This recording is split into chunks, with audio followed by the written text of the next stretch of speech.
One thing about cheat codes and gaming, it's all fun and games until you get invited to a tournament and then you just get blown to smithereens. 1, 2, 3, 4, 5, 6, 7, 8, 9, 0. Be professional with Dr. Burks and Dr. Ellison. From the janitor to the C-suite, keeping God relevant. Mop bucket wisdom to the corner office elegance. Blueprints written, fate's the evidence. Break room prayer, grind in the trenches. Lunchbox dream, now boardroom benches. Respect the journey, respect the mission. From sweeper to leader, same ambition. Be professional, be exceptional. From the bottom to the top, stay intentional. God first, every move is directional. Hustle hard, make the climb perpetual. Clocking with a purpose, vision so surgical. What's up, fam? Welcome back. We are Dr. Burks and Dr. Ellison, both doctors in business, veteran-owned, and faith-based mentors. Today, we're talking about mentorship and busting a few myths wide open. So, what is mentorship? What is it supposed to be? Definition from biblical and business perspectives. Dr. Burks and I will give you that today. Check out this comparison chart. Most people don't know the difference between counseling, coaching, and mentoring. The definition that you have before you comes from a military regulation. I've mentored people. As you know, I'm a veteran, so I have mentored people in both the public, the government sector, and as a soldier.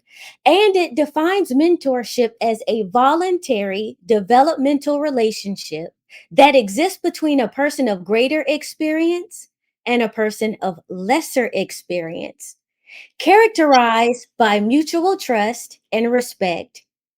Mentoring extends beyond the scope of our chain of command. So, in the public sector, that would be your hierarchy in your workplace.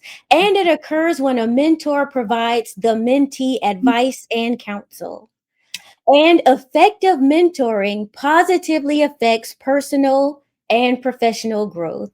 But biblically speaking, mentorship looks like the book of Titus to me in chapter 2, where it says that the men are supposed to teach the younger men how to be, and the older women are supposed to teach the younger women how to be. It's a relationship built on correction, encouragement, and accountability. Our scripture for today comes from Titus chapter 2, verse 6 and 7, and this is the way that it reads. In the same way, encourage young men how to live wisely, and you yourself must be an example to them by doing good works of every kind. Let everything you do reflect the integrity and seriousness of your teaching. And what I get from that is that you have a person of greater experience teaching a person that is looking to gain that type of experience. But it also requires you to reflect doing good work as well, because we do have some corrosive and toxic leaders out there, and they are training junior and younger people to do the same. And what is the role of a mentor? A mentor is there to guide, not carry. They are to challenge you, but not to do it for you. Real talk. If you are expecting your mentor to hand you a step-by-step manual to six figures, spiritual maturity without effort, you are not looking for a mentor. You're looking for a shortcut. What do you think about that, Dr. Burks? I can't add anything to that. That is so well said. I'm so excited for this conversation. Hey, Dr. E, again, nice to see you. I think the biggest thing that we are about to discuss that I think everybody will like is that some people try to steal your stilo and they can't steal what's God given. Go ahead, Dr. E.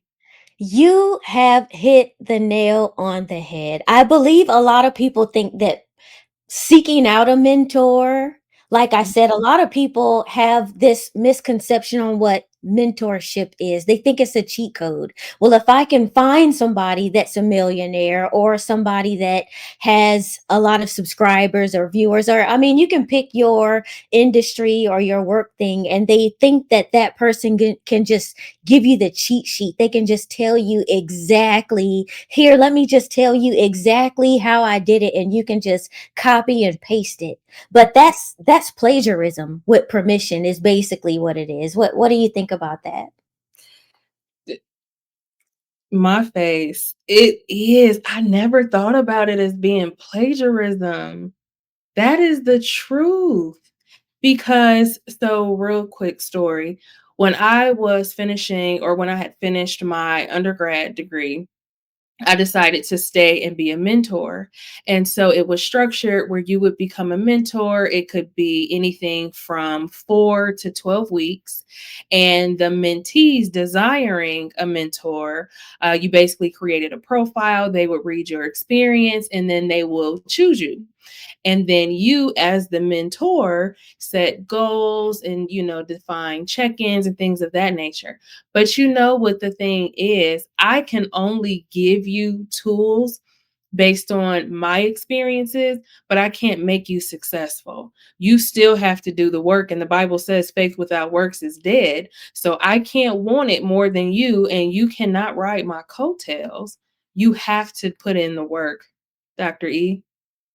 I think you said something profound because there are a lot of dangers to that exact mindset. And so when you skip the process, and I think that's what you're getting at, that when you skip the process, you are skipping the character development that goes along with it.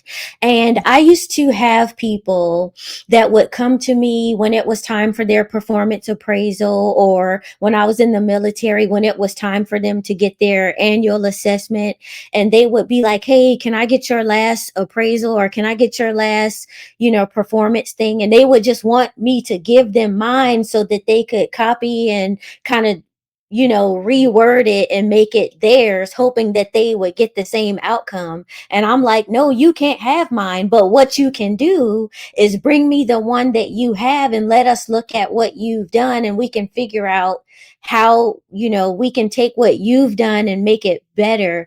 Because, in the process of doing that, it's helping to develop them, not only their character, but it helped to improve their writing, and it also was helping to develop them in their position and to develop their leadership skills as well. Because, there's a lot of things that had to happen to me along the way. You can't, I mean, there's no cheat code for this. Like, you don't know how much I cried. You don't know how much I prayed. You don't know how much I had to sacrifice. And you think that you can just take my performance appraisal, copy and paste it, reword it, and you're going to get the same outcome. Because what happens when you do get promoted? There's one thing to get the promotion. There's another thing to be able to do the work once you get it. It's one thing to have a seat at the table, but can you hold your place once you get there? And so I think skipping steps is something that, kind of gets overlooked. And that is a dangerous mindset to have.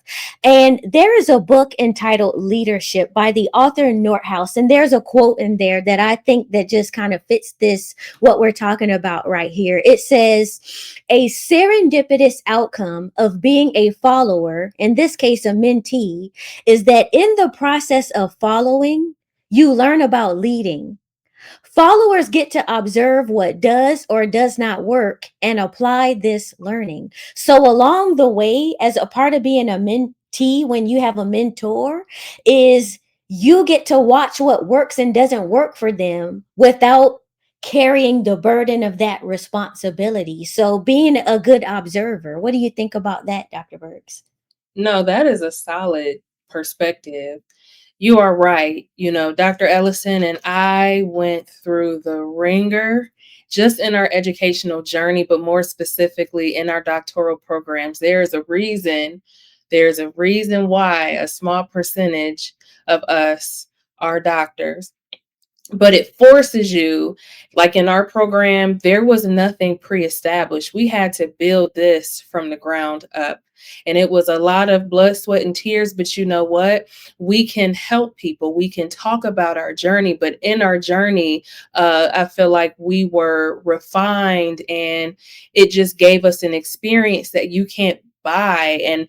And we can come to you and say, yes, it's hard, but let me tell you how I did it. Let me give you some examples. These are resources that you can benefit from. But I'm not about to give you the cheat code. There's not a cheat code for everything. Sometimes you just have to go through it. Yes. And with you saying that, I think that there are some things that mentees often get wrong. And I would definitely like to highlight those things. So here are some common mistakes that mentees make: expecting constant access. Yes. So if you find someone and they are successful at what they're doing, and you're like, hey, that person would make a really good mentor, I promise you, they are booked and busy. They booked and busy. Mhm. Another thing is not taking initiative. I find that to be a common mistake that mentees make, not taking initiative. So the mentor doesn't have the burden of picking you up and always pushing you in the back, making sure that you do it. A mentee has the responsibility for seeking out someone they see successful, saying, I would like that person to be my mentor. But then you have the responsibility of always taking initiative, because after all, it's you that's seeking those tips to try to become successful. So it requires you to take initiative, you to be observant, you to be trying to make, say, hey, do you have time on your schedule? Because I will tell you, the Bible says that many are called, but few are chosen. I've had a lot of people ask, hey, can you be my mentor? But out of those, very few actually wind up sticking around, because then they find out, the many find out that there's actually work involved. You can't just call me and I'm just going to email you the cheat code. I'm not just going to send you, or you just come and I'm just going to tell you how to do it, because there's development that you need, and I'm not going to set you up for failure, because when you get in a room, you have to be able to sustain yourself there, and it is my experience that I know that. Another common mistake is disrespecting time or boundaries. As I said, if somebody is out there killing the game and you're like, hey, I want Dr. Burks to be my mentor, I promise you she is booked and busy.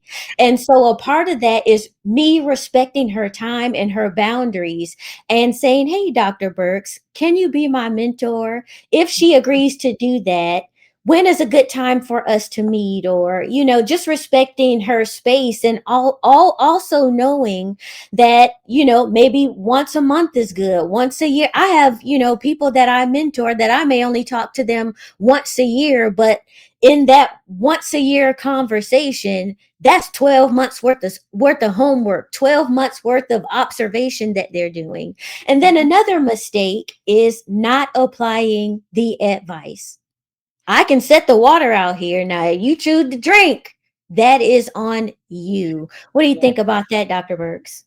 No, you mentioned, I mean, a lot of good gems, but the biggest thing is the character development. And like Dr. Ellison said, you have to be able to walk into a room and work it. You cannot be in the corner. You have to be able to speak eloquently, be assertive, know what you are talking about, and stand firm in who you are in God. Don't let those people, intimidate you, because for what? You never know. A lot of people who are in those rooms had mentors, had no clue what to do, and they are smile grinning and bearing it and putting on an Academy Award winning actor or actress. But the goal in mentorship is to develop you. This is a skill that you have to continue to fine tune, but the key word is you. So Dr. Ellison, if I may, I actually looked at the science of mentorship. And so I read an article from the National Library of Medicine, and the way that it broke it down was more so focused on the key components of it. So, for example, the focus in the science is to attain key goals, period. The goals are set by you. We may help you fine tune those goals. We may give you recommendations on how to reach those goals. But at the end of the day, like Dr. Ellison said, we are busy. So when you come back to me, even if it's just a quick 15-minute check in, I want to see the fruit of your labor. Otherwise, you're wasting my time, and I'm going to give my time and attention to those who are just as hungry as I was. Another one is to focus on individual growth. One thing I can tell you about Dr. Ellison is that we can talk weekly, we can talk bi-weekly, we can talk monthly. She always has something to update me on, a course that she has taken. She is such a wealth of knowledge. And I know for a fact, because of her history, when I encounter her, I am going to learn something. Y'all think I'm playing when I say, when she's talking to us, that I feel like a student in school and I just want to sit down, cross my legs, and let her teach, because that is exactly how I feel in our interaction. She always has gems to drop. But you know what? She'll even tell me, these are things that I looked at, and she'll encourage me to review them myself. So even then, she's not spoon feeding me information for me to just learn exclusively from her. The goal is for me to take that, absorb it, and then be able to pass it on and teach someone else. The other key component is the developmental part, and that can be career, that can be personal. But the other key thing, and we've talked about this before, is building a network. The goal is to not learn and keep it to yourself. Like Dr. Ellison said, the older generations are supposed to teach the younger generations. And so you can't be arrogant to think that the expectation won't be for you to pay it forward. So in that, as we mentor you, we will try to give you again examples and resources, but you have to take advantage and build your network. You can't befriend all my friends.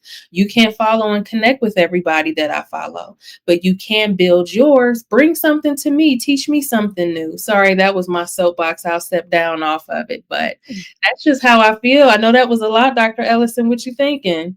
And not a lot, but definitely necessary. And I think the spiritual tie into that is that Jesus discipled 12. He had 12 disciples, but even they had to do the work.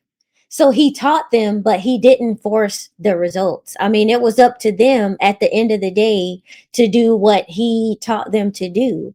And the Bible also teaches us that faith without works is dead. You can believe, but there's still a work in this earth that you have to do. And so mentorship without effort is pointless. So it does me no good to mentorship if you're not going to put in the effort. If the person that I'm mentoring is not going to put any effort in, which, leads us into our next point, what a healthy mentor and mentee relationship looks like. And I would think, and I don't know about you, Dr. Burks, I would think that it would have some characteristics like mutual respect, the willingness to be corrected. I mean, we definitely live in a society and in a day and age where, we have a lot of what I like to call keyboard warriors, people that have a toughness and a hardness when they're on the other side of a phone screen or a computer screen, but in person they're very sensitive and soft-skinned when you try to give correction. And the scripture teaches us that you love those that you correct because you want the best for them. And so I think that another healthy aspect and characteristic is being willing to be corrected, because a person that is mentoring you, they want to see you win. I'm getting old. Guess what? At some point, I'm not going to be here, and you have to want to win. But in order for you to win, you have to, you know, adjust your course if you're veering off in the wrong direction. Another characteristic is consistent action. So, no idle mind, no idle hands. We should always be in a posture of action on the days when we're not resting. So, definitely make sure that you are incorporating rest, because that is a part of a healthy lifestyle. But when you are not resting, you should be reading, you should be researching, you should be working on your craft, you should be having some sort of, consistent steps toward your goals. And then submission to wise counsel. And so I would point you back to scripture. What does that look like to me? Jethro and Moses. Jethro was Moses' father-in-law, and he came to visit Moses one day, and Moses was burning his candle at both ends. He was burnt out trying to help everybody do everything. All the people were bringing their grievances, their complaints, their issues, everything they had to him. And Jethro said, wait a minute, why don't you delegate some of this leadership, some of these tasks down? And that is submitting to wise counsel, somebody that has experience, that knows that you teach junior people how to be. And then I think also about Naomi and Ruth. Naomi was Ruth's mother in law, and she was an elder, and she modeled herself in a way, and she exercised wisdom, and she taught Ruth how to be a wise woman, how to be an attractive woman. And so that's the type of characteristic that it takes to be, I would think, to put yourself in the best position to be a mentee. What do you think about those characteristics, Dr. Burks? No, that is solid. Especially the comparison with Naomi, the situations that happened. And, when given the opportunity to go back to her family and she made the decision to stay, her time wasn't wasted when she stayed. Naomi saw her effort and her loyalty, and so she made sure she was taken care of. And then in turn, because of Ruth going out and creating her own, I guess we can say, quote unquote, network and relationships, then she was able to make sure that her mentor was also taken care of. But if we're talking about characteristics that are indicative of a good mentorship relationship, is it okay if I tell you the number one reason which will make me drop you so fast as a mentee? Entitlement. Entitlement. The worst thing that you can do is come to me and expect or treat me like I owe you something, especially when you solicited my help, especially when I get nothing. I'm doing this for free and out the kindness of my heart, and because I believe in and want to invest in you. But if you come at me and you expect for me to treat you like a paid client, I promise you, we just gonna go ahead and go our separate ways, because that's not that's not the type of impression that you want to use or make. And so for me, I'm telling you, if you want to just have a couple conversations with me and then we don't talk anymore, come to me like you are entitled and I owe you money. Sorry, Dr. Ellison. I'm sorry. That is one of the biggest, oh my gosh, pet peeves with me. And I've genuinely had to separate from former mentees because of that reason. And so please don't go do that, professionals. Please act with a heart of humility and make sure that you are not abusing your access and making it and holding a place for somebody who is hungry and they are ready to eat. So if I, Dr. Ellison, could mention something about a cheat code. So I did a lot of research. I looked at a lot of dictionaries and breakdowns and different forums, because I wanted people to be able to explain what a cheat code is. And you know what I found? Everything pertains to a video game. I could not find references to a cheat code that were not predominantly centered on a video game. So even the Cambridge Dictionary mentions it as a video game. So though we are not talking about games because this is serious, when you think about it, A video game, they acknowledge that they need help. And instead of trying to figure it out, they throw in a cheat code and move on about their business. They want the instant gratification, and they want to be able, they don't want to have to wait to get to where they need to go. And so they look for cheat codes and loopholes and backdoor things. And like we said, it may work temporarily, but it's not sustainable. At some point, you are going to have to go through it. In the Bible, there were so many things that God could have alleviated, and he could have made things so much easier, but we know that testimonies are a thing for a reason. And so going through it is a key component in growth. Key word, going through it. If you are in it and you are stuck, that's not God's fault. It's not God's fault. He provides you with what you need, but it is on you to make sure that you see it to fruition. Dr. Ellison. I love what you just mentioned about gaming, because me and you have that in common. We like games and we love gamers. And one thing about cheat codes and gaming, it's all fun and games until you get invited to a tournament and then you just get blown to smithereens. It's all fun and games in your workplace until you get promoted, and then you can't sustain yourself there until you get invited to give a speech, and then you don't know anything. So the cheat code may get you where you're trying to go, but it's not going to sustain you there.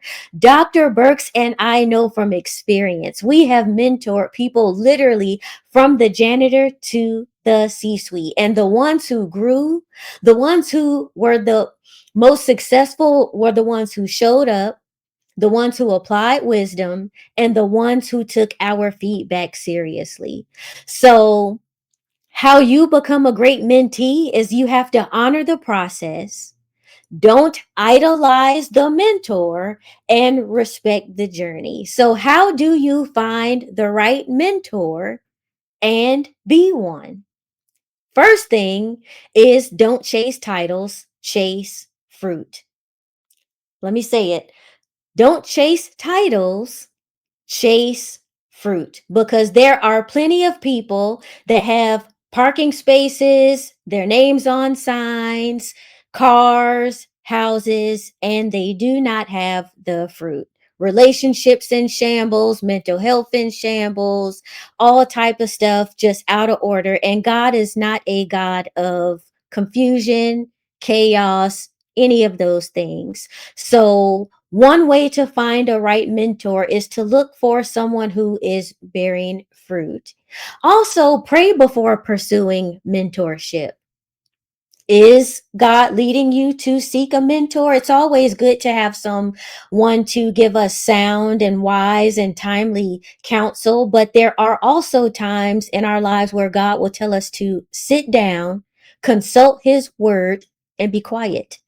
So I would advise you to pray first before pursuing a mentor and allow God to lead you in finding someone that will be the best fit for you. Also, seek alignment in values and not just success. So, as a person that has spent my whole career in business and leadership, I could just go and find somebody that is killing the game, that's a multimillionaire, they're a business mogul. But if they're not in alignment with my values, then that is counter to what I'm trying to do, because I look through a faith filled lens. I work as unto the Lord and not man. So if I go just looking for the success, I may be steering myself down a wrong path, because there is a highway to hell and a narrow path to his kingdom. And lastly, be open to peer mentorship. There may be somebody that is sitting right in the next cubicle next to you that may have some experience, some insight. They may be studying and side hustling, and they may be able to mentor you too. So don't look for someone that has the car or the status, or they may be older than you or something like that. The person that might be the right fit for you might be in the next cubicle, the next cash register. They may be at the daycare center. Be open to peer mentorship. And don't just ask who can mentor me. Ask, am I ready to be mentored? Dr. Burks. I'm speechless. I mean, truthfully, there's nothing to add. I know I keep saying that because you described it well, but to the point where you said pray about it and using discernment, understand that mentors are also praying for mentees.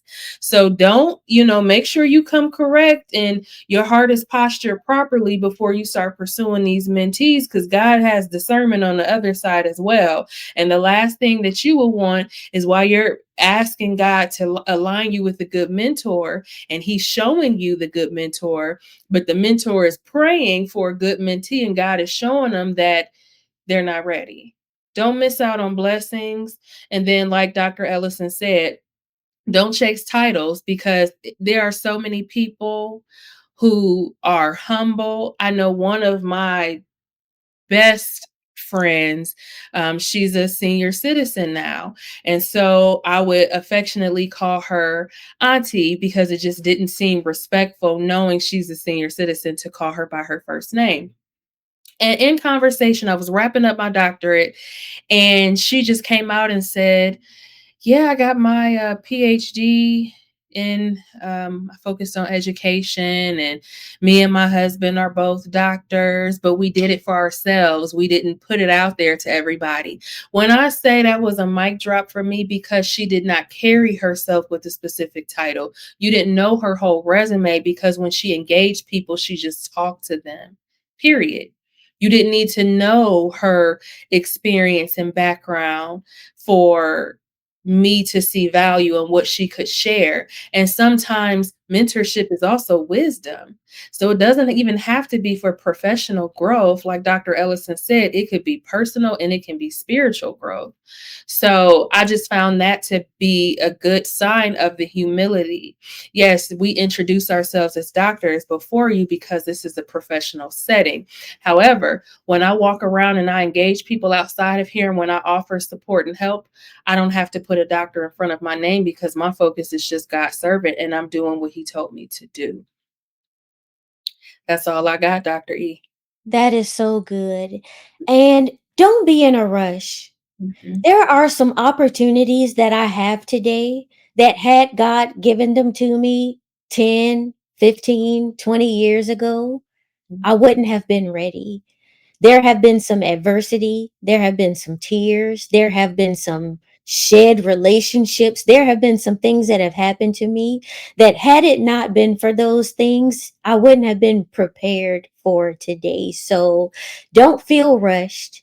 I know there is a temptation to want the cheat code, to want, someone you see to just tell you so you can hurry up and do it, because I'm 35 or I'm 32 or I should be here by now, but God will redeem the time.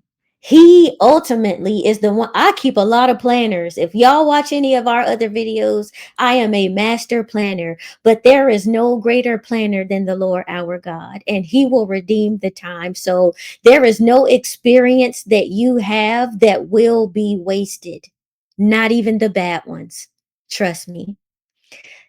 Before we close, Dr. Burks, do you have any closing remarks? I have none. I think we've said all that needed to be All said. right. So, just to recap a few key points, mentorship isn't about skipping steps, it's about being sharpened, shaped, and also stretched. If this challenged you or gave you clarity, hit the like button, subscribe to your girls, share this with someone who needs real mentorship and not just shortcuts. And if you need prayer, we will leave some instructions down in the description box. If you're struggling to find the right mentor, if you're feeling stuck on your journey or in any other way, drop a prayer request in the comments. I promise you, we are women that pray. If you feel uncomfortable doing that, just leave us the prayer emoji, and I promise you, we will cover you in every aspect and area of prayer. This was a hard message to hear because it ain't no cheat code, but we encourage you. Now you go encourage somebody else, and as always, be professional. Be professional with Dr. Burks and Dr. Ellison. From the janitor to the C-suite, keeping God relevant. Mop bucket wisdom to the corner office elegance. Blueprints written, fate's the evidence. Break room prayers, grind in the trenches. Lunchbox dream, now boardroom benches. Respect the journey, respect the mission. From sweeper to leader, same ambition. Be professional, be excited.